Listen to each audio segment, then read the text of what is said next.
Hello everybody, Chapter 9, Video number 1. Our topic for these 3 videos is Christianity. Christianity is the largest of the world's religions.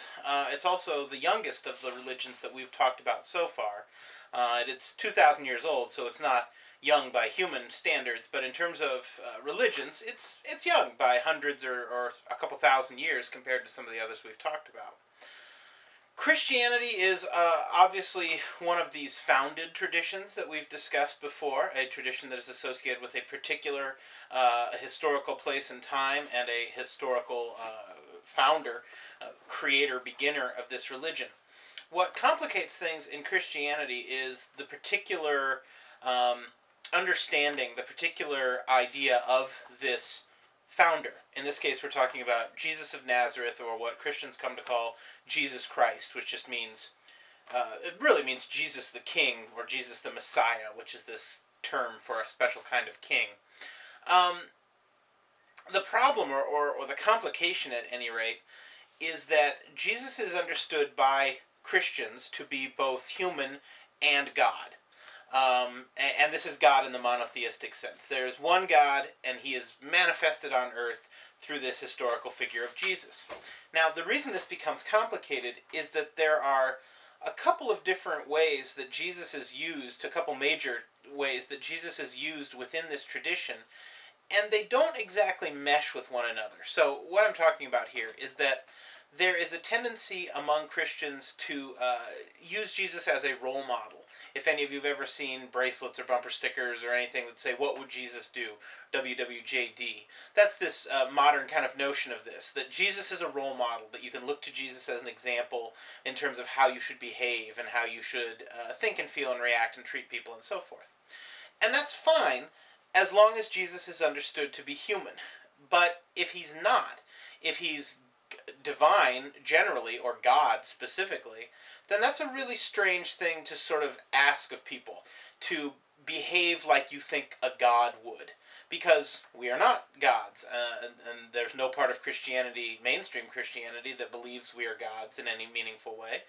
And the idea that you should be able to do the things that a God can do is very odd, particularly because Jesus does behave in unusual ways. He uses supernatural, miraculous abilities to do things that we can't, as far as we know so far, bring people back from the dead and cure illnesses and all these sorts of things. And so, as a role model, Jesus only makes sense if you think he's a human. If you think he's God, then that's a terrible role model. You can't be like God. The whole point is that God is different than you. And then the flip side is that Jesus is also seen as this divine savior, as someone who, through his actions, rescues humanity from its own sinfulness. That Jesus sets us free in a sort of eternal sense by sacrificing himself. And again, this is completely intelligible, understandable, in a divine sense. He is God, he's come to earth, he's done this miraculous thing. But if he's a human, then this doesn't make a lot of sense. Because why can't other humans do this? Why is this something that only Jesus can do?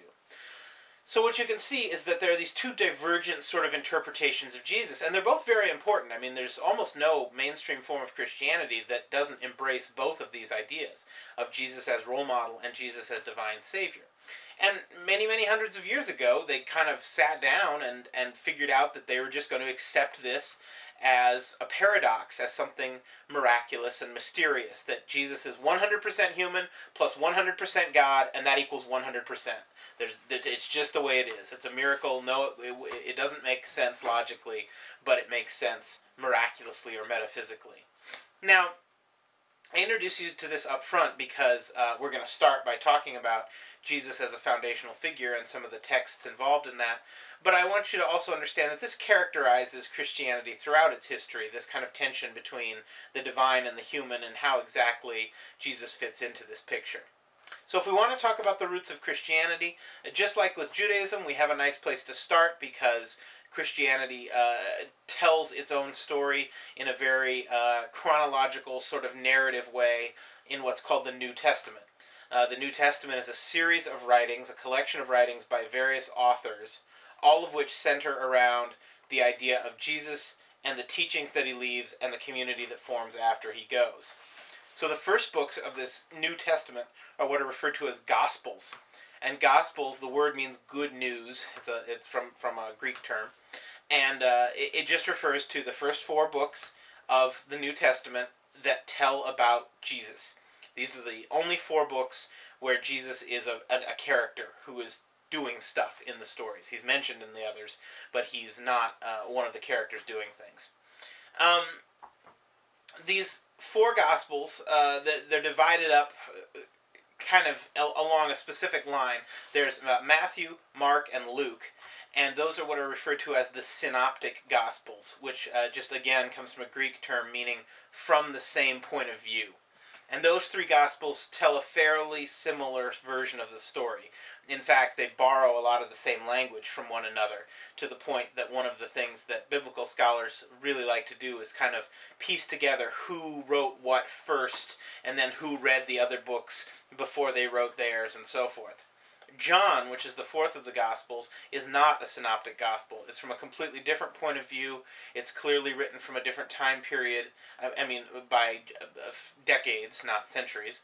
And it has a different tone. It doesn't quote any of the other things that are in the synoptic gospels and so forth.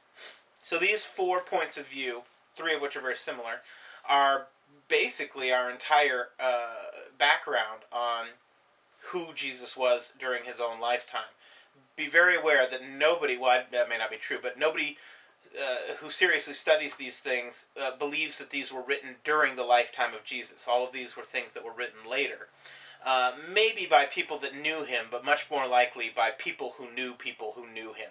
So this is all at least second-hand, maybe third-hand, probably third-hand at least, knowledge about what happened during these days. So, very briefly, we're not going to dwell entirely on the story of Jesus, but we'll use the rest of this video and a little of the next to at least get through these biblical accounts.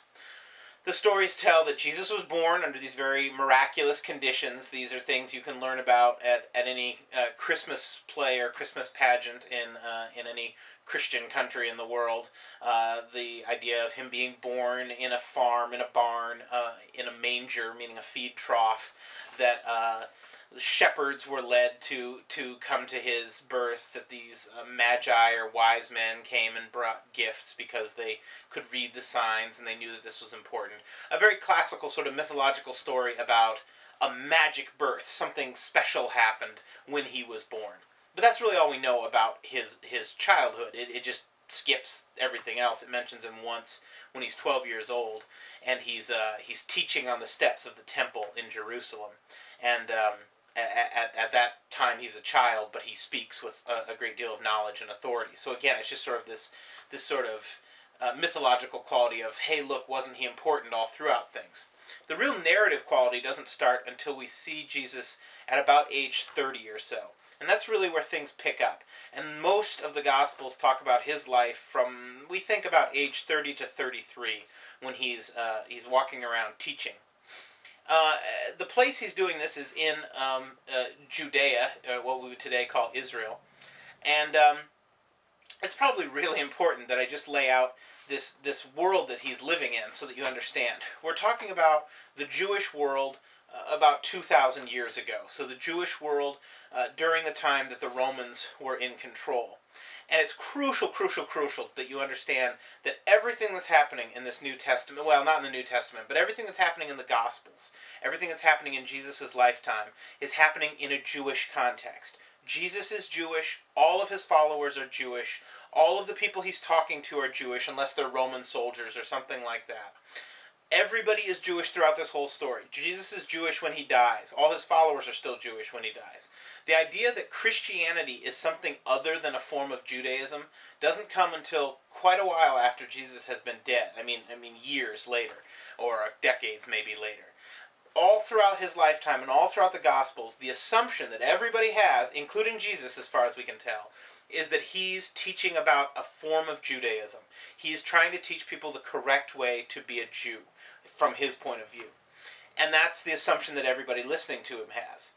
It's very odd for us from a modern perspective to see that, because today Christianity and Judaism are two completely different things. But it's very important you understand that when you're hearing about all these stories. Alright, I'll pick up with this in video number 2.